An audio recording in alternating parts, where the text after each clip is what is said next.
9.5% হারে সরল সুদে 600 টাকার 2 বছরের সুদ কত?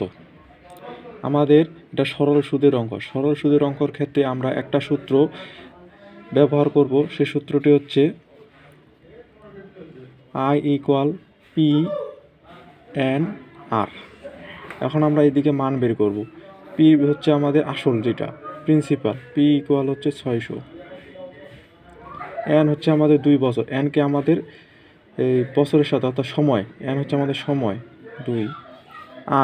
আর হচ্ছে আমাদের 9.5%, আর 9.5%। এখন আমরা সমাধানে আসব। তাহলে পির মান আমরা পাইলাম কত? 600। এই 600 লিখলাম, গুণন, এটা কোন অবস্থায় আছে? এন এর মান কত? 2। আর এর মান হচ্ছে এই যে 9 অর্থাৎ 9 মিশ্রিত করে ফেলছি, সমস্যা নেই, অর্থাৎ 9.5%। আচ্ছা, 9.5%। আর এই যে পার্সেন্ট আছে, এই পার্সেন্টটা আসে এখানে আসলো 100%, মানে আমরা জানি 100। এখন